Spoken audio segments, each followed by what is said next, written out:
మాతృదేవోభవ. అంబయటంచునెత్తుకొన అక్కడికక్కడే సత్కవిత్వపున్ సొమ్ములు మేనిపైన మరి చొక్కగనీయవు మాతృభక్తిలో. కమ్మని పద్యముల్ బలికి కాన్కలుగై కొననున్న శ్రద్ధ ఓయమ్మ భవత్పదాంబుజములందున లేదు క్షమింపు మీనను. ఓయమ్మ భవత్పదాంబుజములందున లేదు క్షమింపు మీనను. భగవంతుడే స్వయంగా బ్రహ్మజ్ఞానాన్ని బోధిస్తూ ఉన్న మహాభారత కథాశ్రవణం కోసం ఎదురు చూస్తూ ఉన్న భక్తి టీవీ ప్రేక్షక మహాశయులందరికీ కవి బ్రహ్మ ఉభయ కవి మిత్రుడు తిక్కన సోమయాజి రచించిన ఆంధ్ర మహాభారతం అశ్వమేధ పర్వానికి సాగుతున్న సామాజిక వ్యాఖ్యలో 1756వ భాగానికి స్వాగతం పలుకుతున్నాం.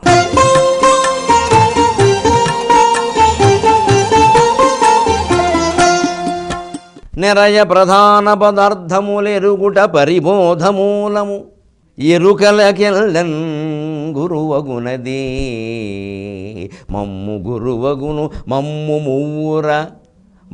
మువ్వుర గురుతుగా నొకడుగా నెరింగి కొనుట తలంపన్ అని స్వయంగా బ్రహ్మదేవుడు ఋషులకు చెప్పినట్టుగా శ్రీకృష్ణుడు అర్జునుడు చెప్పాడు. ఆయా పరిస్థితులను బట్టి సందర్భాలను బట్టి దేవతలలో ఎవరు ఎక్కువ అనే ప్రాధాన్యాలు ఉంటాయ్యా, మనుషుల్లోనైనా అంతే. అంతేకాని శాశ్వతంగా ఎవరు ఎక్కువ కాదు, శాశ్వతంగా ఎవరు తక్కువ కాదు. అన్ని దైవాలు దేవుళ్ళు కొట్టుకుపోతారు, ఆయన ఒక్కడు మిగులుతాడు, అలా ఎవరికీ అవకాశం లేదయ్యా. యదృశ్యం తన్నశ్యం. అన్ని లోకాలు కొట్టుకుపోతాయి, ఆ లోకం ఒకటి ఉంటుంది, అలా ఎవరికీ అవకాశం లేదు. అన్నీ లోకం అనేదంటేనే చూపులోంచి ఏర్పడింది, మాయ స్వప్నం, తీసేయవలసిందే. ఏ లోకమైనా వెళ్ళిపోతుంది. మిగిలేది అదృశ్యమైనటువంటి అంతరాత్మలోకం మాత్రమే. అదే ఆత్మ చైతన్యం. అది అంతటా ఉంది. వైకుంఠంలో ఏదుందో ఇక్కడ కూడా అదే ఉంది. దాన్ని తెలుసుకోవడం కోసమే ఆరాధన నేను. అందుకే పరిబోధ మూలము అన్నారు. బోధ కాదయా పరిబోధ, ప్రశ్న కాదు పరిప్రశ్న అన్నట్టే పరిబోధ. ఆ పరి చేర్చగానే ఒక విశిష్టార్థం వస్తుంది. నతి, పరిణతి. నతి అంటే వంగడం, గమనించండి. నతి అంటే వంగడం, పరిణతి అంటే ఎవరికి వంగాలో ఎవరికి వంగకూడదో తెలుసుకుని జీవితంలో పరిపక్వత పొందడం. ఆయనలో ఒక పరిణతి వచ్చిందండి. ఇంకా అందరికీ ఊరికి సాష్టాంగాలు పెట్టడు. ఇంకా పెడుతున్నాడంటే బానిస అవుతున్నాడు. ఎందుకు అది అస్తమానం? అదేం వినయం కాదు, అది ఈ దేశంలో దానికి ప్రాధాన్యం ఎక్కువ. ఇంక వీడే ముంచేస్తాడు ఎప్పుడో. అందుకని వినయం నటిస్తారు ఎక్కువ ఉన్నా లేకపోయినా. గురువు గారికి అది ఇష్టం కాబట్టి ఈ గురువే ఖచ్చితంగా చెప్పేస్తారు. రారు ఇంకా ఖచ్చితంగా చెప్పలేడు, ఎందుకంటే ఈయనకు కూడా అది కావాలి. నమశివాయ. ఇంకా మనం ఎలా బాగుపడతాం? ఇగో తిక్కన గారు దానికి చెబుతున్నారు. పరిణతి పొందాలయ్యా మనిషి పరిబోధ పొందాలి. జ్ఞానాలన్నింటిలోకి గొప్పది ఏమిటి అంటే మమ్ము మువ్వుర గురుతుగా నొకడుగానే రింగి కొనుట తలంపను. బ్రహ్మ విష్ణు మహేశ్వరులే కాదు, మొత్తం ముగ్గురే కాదు, సమస్త దేవతలు ఒకే ఒక స్వరూపం. అది ఆత్మ, అది నువ్వే, అది నేనే. తత్వమసి అహం బ్రహ్మాస్మి. అందుకేనండి మన తీర్థక్షేత్రాలలో విశేషం మనం తెలుసుకోవలసింది. తమిళనాడులో సుశీంద్ర క్షేత్రం అని ఒక క్షేత్రం ఉంది. అక్కడ ఒకే శివలింగంలో బ్రహ్మ విష్ణువు శివుడు ముగ్గురు ఉంటారు. ఎందుకున్నారు అలాగే? త్రిమూర్తిలింగం అన్నారు. ఎందుకు వచ్చింది? ఇంకెక్కడా లేదే. బ్రహ్మకు ఆలయమే లేదు, విష్ణువు ఉన్న చోట శివుడు ఉండడు, అందులో ఆ విగ్రహంలో ఉన్నాడు. అన్నవరంలో పక్కన ఉంటాడు, అదొక విశేషం. దేశంలో చాలా చోట్ల లేని విశేషం అన్నవరంలో ఉంది. శ్రీ మహావిష్ణువు రమాదేవితో సహా అక్కడ ఉంటే సత్యనారాయణ స్వామిగా పక్కనే శివుడు ఉంటాడు. ముగ్గురు ఏకపీఠం మీద ఉంటారు. శివకేశవ భేదమే లేదు అనడానికి అన్నవరం ప్రత్యక్ష సాక్ష్యం. అలాగా సుశీంద్ర క్షేత్రంలో ఒకే శివలింగంలో బ్రహ్మ కూడా ఉంటాడు, విష్ణువు కూడా ఉంటాడు. ఒకే లింగంలో, మళ్ళీ పక్క పక్కన కాదు, 3 ఆకారాలు ఉంటాయి. త్రిమూర్తిలింగం అండి అంటారు. ఎందుకు ఇది? ఇగో చిక్కన గారు చెప్పింది దానికోసం. నిరయ ప్రధాన పదార్థములు ఎరుగుట పరిబోధ మూలము. ఎరుకలకెల్లని గురువగునది.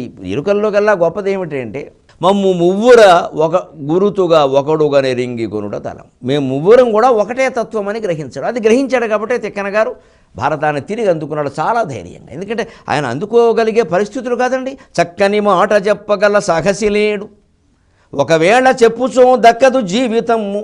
సరదాకైన మత సామరస్యమన్ వాక్కు వినంబడంగా కరవాలములాలము చేయు అటిచో తిక్కన పుట్టినాడు ఋషి తీర్థము వంచిన వాడు జాతికిన్. సాగర ఘోష కావ్యంలో రాశా తిక్కన గారి సాహసం గురించి. అటిచో తిక్కన పుట్టినాడు ఋషి తీర్థము వంచిన వాడు జాతికిన్. హరిహరనాథ తత్వమున హారతులెత్తిన సౌమ్యశీలి, కావ్యరచన వేద భాష్యమని యజ్ఞము చేసిన పుణ్యశాలి, భాసుర సురవాణికిన్ తెలుగు సొంపులు దిద్దిన తోటమాలి, భాసుర సురవాణికిన్ తెలుగు సొంపులు దిద్దిన తోటమాలి, అంబరమును భూమితో గలిపి పద్యములల్లిన భావకేళియే, అంబరమును భూమితో గలిపి పద్యములల్లెను భావకేళియే. కాబట్టి చాలా ధైర్యంగా ఆయన కావ్యం ప్రారంభంలోనే శ్రీయన గౌరి నావరకు చెల్వకు చిత్తము పల్లవింప భద్రాజితమూర్తియై, హరిహరంబగు రూపము దాల్చి భక్తజనంబు వైదిక ధ్యాయితకిచ్చమెచ్చు, హరిహరంబగు రూపము దాల్చి విష్ణు రూపాయ నమఃశివాయ, విష్ణు రూపాయ నమఃశివాయ, విష్ణు రూపాయ నమఃశివాయ అని గొల్చెడు. భక్తజనంబు వైదిక ధ్యాయితకిచ్చమెచ్చు, పరతత్వము గొల్చెదను ఇష్టసిద్ధికిన్. విష్ణు రూపాయ నమఃశివాయ అని, విష్ణు రూపాయ నమఃశివాయ, విష్ణు రూపంలో ఉన్న శివునికి, శివుని రూపంలో ఉన్న విష్ణువుకి నమస్కారం అని నా యుగంలో ఎవరు ధైర్యంగా వైదిక ధ్యాయిత విధానం ప్రకారం సేవించగలుగుతారో వారికి అన్ని అభీష్టములు చేకూరవలనని పరమాత్మని ప్రార్థిస్తున్నాను అన్నాడు చాలా సాహసంగా. ఆ కాలంలో తలకాయలు లేచిపోతాయి ఆ మాట మాట్లాడితే. కాశ్మీర్లో కాషాయపు జెండా పట్టుకుని తిరగడం అంత ధైర్యం అది. ఇవాళ అదే వచ్చిన పరిస్థితి. పాకిస్తాన్ జెండాలు పట్టుకు తిరుగుతున్నారు, మనకు ధైర్యం లేదు. అక్కడ ఉన్న వాళ్ళకి ధైర్యం ఇచ్చే ప్రయత్నం కూడా మనం చేయట్లా. మనం వచ్చేద్దాం మన గొడవ మనం చూసేసుకుందాం, మనకు ఎందుకు ఏర్పాట్లు చేయలేదని ప్రభుత్వాన్ని నిలదీద్దాం. వెళ్ళేటప్పుడు ఏమైనా ప్రభుత్వం అనుమతి ఏమైనా తీసుకునేవాడు? మనం ప్రభుత్వం ఎంతమందిని వెళ్ళమని చెప్పిందా? అందరినీ రక్షించడం ప్రభుత్వం బాధ్యత అండి. ప్రభుత్వం గురించి దేశం గురించి మనం ఎవరూ ఆలోచించమండి అసలు. కనీసం ఆ రక్షణ శాఖలోకి కూడా మనం ఎవరినైనా పంపించగలుగుతున్నామా? కనీసం ఆ రక్షణ శాఖలో ఉన్న సైన్యాన్ని పోలీసుల్ని గౌరవించగలుగుతున్నామా? వారి గురించి మర్యాదగా మాట్లాడుతున్నామా? ఉండొచ్చు, అన్ని శాఖల్లో ఉన్నట్టే పోలీసు శాఖలో కూడా లోపాలు ఉండొచ్చు. కానీ ఎట్టి పరిస్థితుల్లో పోలీసుని రక్షకుడుగా దేవుడుగా భావించాల్సిందే, చెడ్డ జరిగినా సరే. లేకపోతే నడవదండి, ప్రభుత్వం నడవదండి. అబ్బే తాగేవాళ్ళు ఎవరైనా పట్టుకుని నోట్లో ఏదైనా మిషన్ పెడితే నన్ను పట్టుకుంటావా, నేను ఎవరు అనుకుంటున్నావు? ఆడ మొగ తేడా లేకుండా అందరూ పోలీసుల మీద ఫైర్ అవ్వడమా? వాళ్ళు ఏం చేస్తారండి? అది అశ్రద్ధ జరిగితే ఏం జరుగుతుందో చూశాం కదా. నలుగురు కుర్రాళ్ళ మైనర్లా తాగేసి కారు నడుపుతారా? డివైడర్ దాటి రోడ్డు కారు దూకేస్తుందా? ఎక్కడో పడుతుందా? చిన్నపిల్ల అన్యాయంగా చచ్చిపోతుందా? ఎవరు చేసిన కర్మకి ఎవరు బాధ్యులు అవుతున్నారండి? అన్నిటినీ కర్మ సిద్ధాంతం సరి. మైనర్లకి బళ్ళు ఇస్తున్న వాళ్ళు తాగుతుంటే చూస్తున్న వాళ్ళు తల్లిదండ్రులందరూ నేరస్తులు కదా. కుర్రాడు తాగుతున్నాడు మనకు తెలుసు, అయినా వాడిని ఇంటికి రానిస్తాం. మన అబ్బాయి ఎక్కడికి పోతారని పొమ్మనం, రోడ్డు మీద ఉండమనం. తాగేవాడు మన ఇంటే ఎందుకు ఉండాలి? ఆ మమకార రాహిత్యానికి తల్లిదండ్రులు రావాలి. వాడు మైనర్, బండి అడిగాడు, ఎందుకురా నీకు బండి? పేలిపోతుందని చెప్పాలి. అబ్బే వాడు ఏమైనా చేసుకుంటే మరీ మంచిది, ఇటువంటి దౌర్భాగ్యులు నన్ను మన్నింతురు కాక. ఈ తాగి బండి నడిపేవాళ్ళు, ఇతరుల మరణానికి కారణమైన వాళ్ళు, వీళ్ళు చచ్చిపోతే తప్పే ఉందండి. మళ్ళీ వీళ్ళు మైనర్లు అవ్వడంలో వచ్చే ఇబ్బంది ఏమిటంటే వీడు రేపొద్దున చట్టం ప్రకారం వీడికి సరైన శిక్ష పడదు, అదో కర్మ. వాడు మైనర్ కాబట్టి వదిలేయండి అంటారు. మరి మైనర్లు తాగడం మానలేదే, మైనర్లు కారు నడపడం మానలేదే, మైనర్లు హత్యలు చేయడం మానలేదే. మరి ఈ మైనర్లకు మేజర్ల కంటే ఎక్కువ శిక్ష విధిస్తే తప్పేమిటి? సమాజం పట్ల బాధ్యతతో ఆలోచిస్తే తెలుస్తాయండి ఇవన్నీ. మనిషికి శరీరము, మనస్సు, బుద్ధి, ఆత్మ ఉన్నట్టే సమాజానికి శరీరము, మనస్సు, బుద్ధి, ఆత్మ ఉంటాయి. అదే వైదిక ధర్మ సిద్ధాంతం. సమాజానికి శరీరం అంటే సమాజంలో ఉండే మనుషులు. దేశం అంటే మట్టి కాదు, దేశం అంటే మనుషులే. సమాజంలో అందరి మనుషుల శరీరాలు కలిపితే సమాజ శరీరం. సమాజానికి మనస్సు అంటే సామూహికంగా మనం చేసే ఆలోచనలు, మన బలహీనతలు, మన బలాలు అన్నీ దాని మనస్సే. సమాజానికి బుద్ధి అంటే సమాజ క్షేమం కోసం మనం తీసుకునే నిర్ణయాలు, నిశ్చయాలు, చట్టాలు, సంప్రదాయాలు. సమాజానికి ఆత్మ అంటే అంతిమంగా ఈ సమాజం సాధించవలసిన లక్ష్యం ఏమిటి, పొందవలసిన అభివృద్ధి ఏమిటి, అది సమాజానికి ఆత్మ. ఇప్పుడు వ్యక్తి జీవితానికి ఉన్నట్టే సమాజ జీవితానికి కూడా లక్ష్యాలు ఉన్నాయా లేదా? శరీరము, మనస్సు, బుద్ధి, ఆత్మ ఉన్నాయా లేదా? వాటిని కూడా సంస్కరించుకోవలసిన అవసరం ఉందా లేదా? అందుకే సామాజిక వ్యాఖ్య 1756 భాగాలుగా. సమాజం సంస్కరింపబడిన దానికి దేనికండి ఇవన్నీ? ఊరికే దేవుడు గొప్పవాడు అయితే మనకేమిటట? దానివల్ల ప్రయోజనం ఏమిటి? దేవుడు దండం పెడుతూ కూర్చుంటావా మన జీవితంలో ఏ మార్పు లేకుండా? ఆ దేవుడు నువ్వే అని వేదం చెబుతుంటే మరి ఆ దేవుడే ఇవన్నీ చేస్తున్నట్టు కదా. చచ్చిపోయిన పిల్ల దైవస్వరూపం అయితే తాగి మైనర్లుగా గుద్దేసిన వాళ్ళు కూడా దైవస్వరూపమే, ఆ కారు కూడా దైవస్వరూపమే, డివైడర్ కూడా దైవస్వరూపమే. మరి డ్రంక్ అండ్ డ్రైవ్ అని పట్టుకునేవాడు కూడా, పోలీసు కూడా దైవస్వరూపమే కదండి. ఆయన గౌరవించాలి కదండి. ఎందుకు ధిక్కరిస్తున్నామండి? ప్రతి దాంట్లోనూ మన అవకాశాలు మనం తీసేసుకుంటాం, అందరం నీతులు చెప్పేస్తాం. అందుకే చెప్పేవాళ్ళే ఎక్కువ అవుతారు, ఈ దేశంలో చేసేవాళ్ళు ఉండరు. ఆ చెయ్యడం అనేదాన్ని పెట్టుకోవాలి. అదే వేదాంతాన్ని ఆచరణలో పెట్టమని చెబుతున్నాడు పరమాత్మ. ఊరికే తెలుసుకుంటే ఉపయోగం పడి తిక్కనగా ఆచరణలో పెట్టాడు. రండి, ఎవరేం చేస్తారో నా పేక తీసినా సరే నేను హరిహరాద్వైతంతో భారతాన్ని రాస్తా. నా దృష్టిలో విష్ణువు లేదు, శివుడు లేదు, బ్రహ్మ సత్యం జగన్ మిథ్య. విష్ణువు, శివుడు, బ్రహ్మ, నువ్వు, నేను అన్నీ ఒకే శక్తి రూపాలు. రూపాల్లో తేడాలు ఉండొచ్చు, దానికేముంది. బెడ్ బల్బ్ ఒకటి, ఫ్లడ్ లైట్ ఒకటి, తేడా లేదా? బెడ్ లైట్కి ఫ్లడ్ లైట్కి ఉండే తేడాయే విష్ణువుకి మనకి ఉండే తేడా. ఛార్జింగ్ పవర్ పెంచుకోగలిగితే బెడ్ లైట్ ఫ్లడ్ లైట్ అవుతుంది, బల్బు మారుతుంది. అది పెద్ద విషయమా? ఆ శక్తికి మనం ముందుకు దూసుకెళ్ళాలి. కానీ ఎప్పటికీ మనం ఏం కాలేము, మనం ఇలాగే ఉంటాం. ఆయన దేవుడు, మనం జీవుడు. మనం ఎప్పుడు ఆయన కాళ్ళు కడుగుతూ ఇలా కూర్చోవడం అంటే కూర్చోవడమే. అందుకే అద్వైతమే పరమ సిద్ధాంతం. రామో భూత్వా రామం భజేత్, నా రుద్రో రుద్రమర్చయేత్, నా విష్ణుర్విష్ణువాప్నుయాత్, నా విష్ణుమర్చయేద్ విష్ణువు. స్పష్టంగా చెప్పింది శాస్త్రం. విష్ణువు కానివాడు విష్ణువుని రచించలేడు, రాముడు కానివాడు రాముడిని భజించలేడు, శివుడు కానివాడు శివుణ్ణి భజించి దండగా అని చెప్పింది. శివుడు అయ్యే ప్రయత్నం, రాముడు అయ్యే ప్రయత్నం, విష్ణువు అయ్యే ప్రయత్నం చేయాలి. కానీ ఊరికే ఇలా బానిసలుగానే మిగిలిపోతే ఆరాధనతో ఇంకెలాగే దండాలు పెట్టుకుంటూ కూర్చుంటాం. ఇదంతా వినయం నటించే వాళ్ళు ఎక్కువ అవుతారు. ఆ పేరు మీద సందాలు వసూళ్ళు అన్నీ ఎక్కువ అవుతాయి. ఎప్పటికీ జ్ఞానం కలగదు. ఆయన అంత సాహసం చేశాడు. అటువంటి వాడు తిక్కన. శ్రీ అన్న గౌరీ అన్న ఒక్కరేనాయా? ఆ ఇద్దరు చెలువల చిత్తాన్ని పల్లవింప చేస్తున్న మహానుభావుడు ఒక్కడే. ప్రకృతిలో భిన్నత్వం ఉంటుందండి, పరమాత్మలో ఎందుకు ఉంటుంది? అంచేది విష్ణు రూపాయ నమశివాయ అన్నాడు. ఆ తత్వాన్ని మనం అందుకుని తిక్కన గారికి నిజమైనటువంటి నివాళి ఇచ్చేటువంటి ప్రయత్నం చేయాలి. భారతం ముగింపు ఘట్టాల్లోకి వస్తున్న సందర్భంగా ప్రేక్షకులకు మనవి చేస్తున్నా. నిజంగా ఎటువంటి భేదభావం లేకుండా మనం ప్రవర్తించడము అంటే నేను దేవుళ్ళో కలవాలి, నా కుటుంబ సభ్యులు, నా శరీరము చిన్న విషయం, సమాజం పెద్ద విషయం. సమిష్టిరీశ్వరో వ్యష్టిర్జీవో. నేను సమాజం కోసం ఏం చేశా, నేను ఇతరుల కోసం ఏం చేశా, నా కొడుకు కోసం ఏం చేశా, నా కూతురు కోసం ఏం చేశా, నా భార్య కోసం ఏం చేశా, నా భర్త కోసం ఏం చేశా, వంకాయ పచ్చడి చేశా. ఇది పెద్ద విషయం కాదు. ఏదో చేస్తాను నిమిత్త మాత్రంగా చేయాల్సిన పనులు. మనకి ఏమీ సంబంధం లేని ఒక కుక్క పిల్ల కోసం మనం ఏం చేసాం? వీధి కుక్క, విదేశీ కుక్క కాదు. విదేశీ కుక్కలకి మనం చాలా చేస్తాం. మనకి ఏమీ సంబంధం లేని ఓ మూగజీవి కోసం మనం ఏం చేశాం? ఇది మనం ఆలోచిస్తే అప్పుడు శ్రీమన్నారాయణమూర్తి, అంతటా నిండి ఉన్న నారాయణమూర్తి మనకు దొరుకుతాడు. దానికి ఎవరి సాధన వారు చేయాల్సిందేనయ్యా, ఎప్పటి దారి అప్పుడు వేసుకోవలసిందేనయ్యా. అర్జున, బ్రహ్మదేవుడు ఋషులకు చెప్పిందే నీకు చెబుతున్నా. స్థల మార్గంలో ఓడ పనికిరాదయ్యా, జల మార్గంలో బండి పనికిరాదయ్యా, తెలుసుకోపోతే ఎలాగా అన్నాడు. స్థల మార్గంలో రోడ్డు మీద ప్రయాణం చేయాలంటే ఓడ వేసుకెడతానంటే ఎలాగండి? బండి వేసుకెళ్ళాలి. జలమార్గంలో ప్రయాణం చేసేటప్పుడు నా రథం, నా బండి నేను వదిలిపెట్టను, అక్కడ కూడా ఇదే ప్రయాణం చేయాలి. కుదరదండి, అక్కడ ఓడ వేసుకోవాలి. అంటే అతను ఆధ్యాత్మిక మార్గంలో ప్రయాణం చేసేవాళ్ళు ఎవరి దారి వారు వేసుకోవాలి, ఎప్పటి దారి అప్పుడే వేసుకోవాలి, ఎప్పటికప్పుడు వారే నిర్ణయించుకోవాలి. ఎవరు నిర్ణయించి చెప్పరు. ఇలా ఓ తివాసి పరిచేసి రమ్మని. ఎందుకంటే చెప్పేవారికే ఓ దారి లేదు, మనకేం వేస్తారు వారు దారి. ఎవరి దారి వారే వేసుకోవాలి, ఎప్పటి దారి అప్పుడే వేసుకోవాలని చెప్పాడు పరమాత్మ స్పష్టంగా. అలా వేసుకున్నట్టయితేనే ఆ దారిలో నడవడం జరుగుతుందయ్యా. ఈ రెండు వేసుకున్నప్పటికీ మనిషికి ధైర్యం ఉండాలి ఖచ్చితంగా అన్నాడు. ఈ దారి ఇలా వేసుకోవడం ఎలాగంటే ఎప్పటికప్పుడు సత్వరజస్తమో గుణాన్ని పరిశీలించుకుంటూ ఉండాలి. తమో గుణాన్ని సంహరించాలి, రజోగుణాన్ని సంస్కరించుకోవాలి, సత్వగుణాన్ని స్వీకరించాలి. చివరికి ఆ సత్వగుణాన్ని కూడా పరిత్యాగం చేయాలి. అదే రాముడు మనకి చేసి చూపించాడు. తాటకని సంహరించాడు, తమో గుణానికి ప్రత్యేక.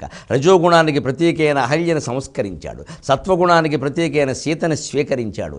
చివరికి ఆ సీతా పరిత్యాగం కూడా చేసి గుణానేతానతీత్యత్రీన్ దేహీ దేహ సముద్భవాన్ జన్మ మృత్యు జరా దుఃఖేర్ విముక్తో అమృతమశ్నుతే అని గుణాతీత స్థితికి వైకుంఠానికి చేరిపోయాడు. అదే రామాయణ సారాంశం. ఒక గురువు వెనకాల ఎదురు వెళ్ళిన ఘట్టంలోనే మొత్తం రామాయణం అంతా ఉంది.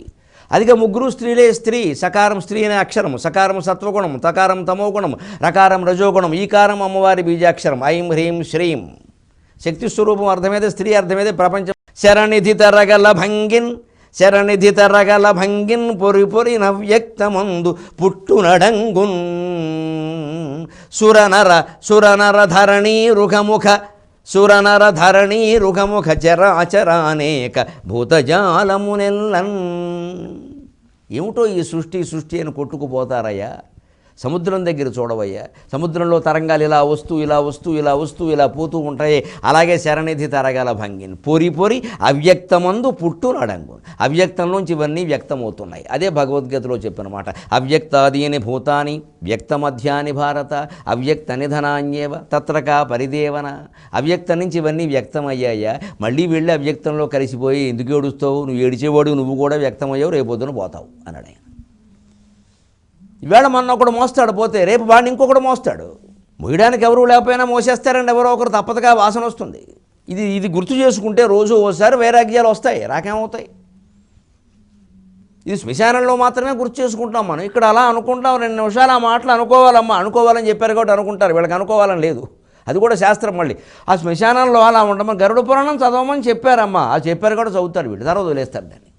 ఆస్తులు సంపాదించేటప్పుడు, అక్రమంగా సంపాదించేటప్పుడు, స్విస్ బ్యాంకులో దాచేటప్పుడు, ఇన్కమ్ ట్యాక్స్లో పన్నులు ఎగ్గొట్టేటప్పుడు, ప్రకటనల పేరు మీద కూడా మహానటులు, మహాగాయకులు, మహాదర్శకులు, మహా సెలబ్రిటీలందరూ డబ్బులు సంపాదించి జనాన్ని మాయ చేస్తున్నప్పుడు అప్పుడు గరుడ పురాణం చదువుకోవాలి.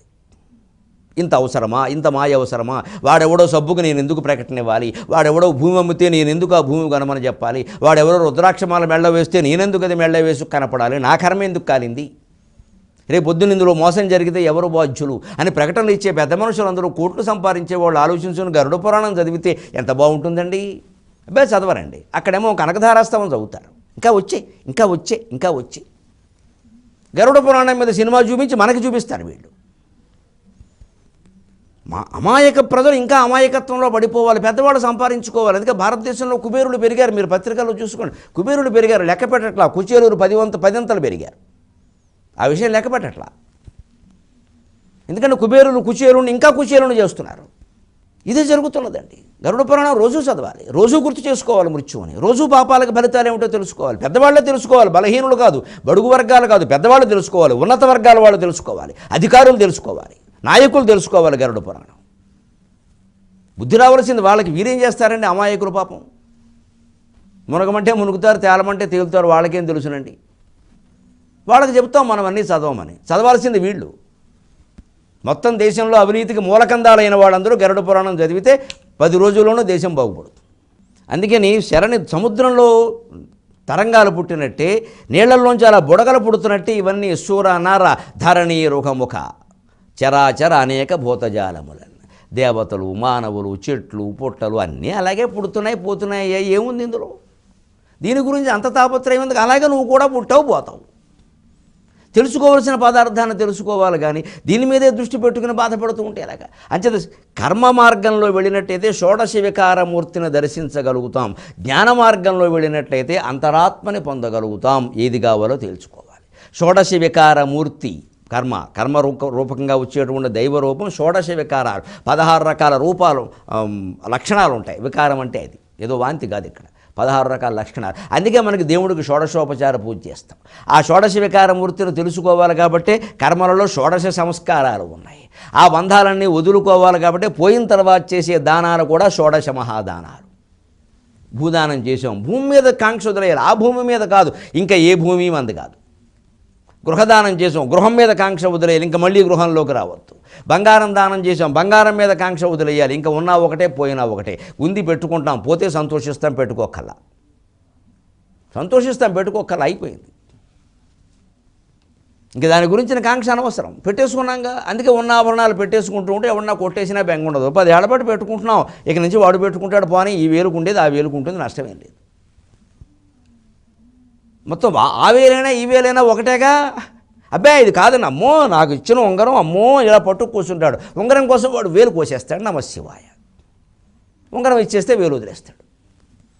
పోనీ ఇవ్వకుండా వాడితో పోరాడేంత ధైర్యం మనకుందా? లేదు. ప్రభుత్వం వారు రక్షించాలని ఏలేస్తాం, మనం ఏం చెయ్యం. ఉంగరము వదలం, పోనీ పోరాడం, ఏమీ చెయ్యం. ప్రభుత్వం వారు రక్షించాలి అంటే రైల్లో మనిషికో పోలీసుని పెడతారా? సాధ్యమా? మనం ఎందుకు తిరగబడలేమండి? అప్పటికప్పుడే పోనీ తిరగబడలేము, త్యాగం ఎందుకు చేయలేమండి? అక్కర్లేదయ్యా, నువ్వు అడుగుతావేమో చూస్తున్నా పట్టుకెళ్ళిపో, అమ్మయ్యా నాకు బరువు వదిలింది అంటే వాడు హాయిగా నమస్కారం పెట్టి కాళ్ళకి దండం పెట్టి పట్టుకెడతాడు. అవి గురువుగారు ఇచ్చారు, చాలా సంతోషం, పెట్టుకో, జీవితాంతం పెట్టుకోమ్మా, పెట్టుకో.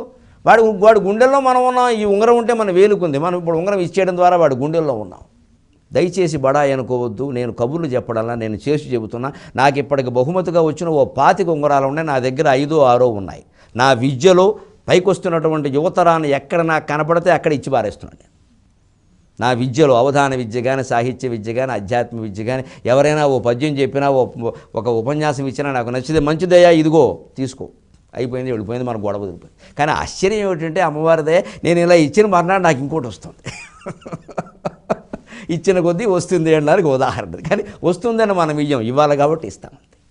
వదిలిపోయింది భారం ఉంది కాబట్టి పెట్టుకున్నాం. ఎందుకంటే పాపం ఇచ్చిన వాళ్ళు అనుకుంటారు, ఏమంటే మనం మీకు ఉంగరం పెట్టాం, మీరు టీవీలో కనపడతారు అనుకున్నా పెట్టుకుని మంచిది వారి కోసం పెట్టుకుంటాం. పోయిందనుకో, పోయిందని చెబుతాం, వారే ఇంకోటి ఇస్తారు.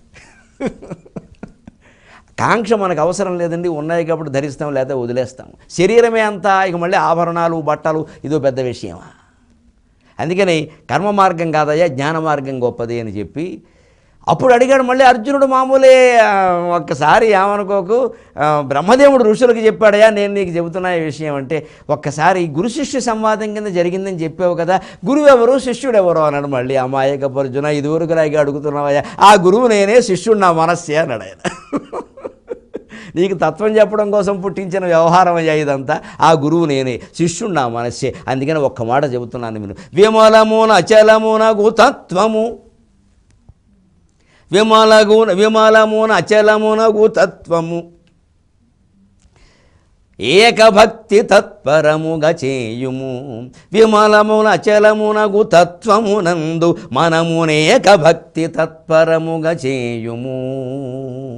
నీ నిరతము నీ అధ్యాత్మం అనుసంధింపు, నిరతము నీ అధ్యాత్మమును అనుసంధింపు.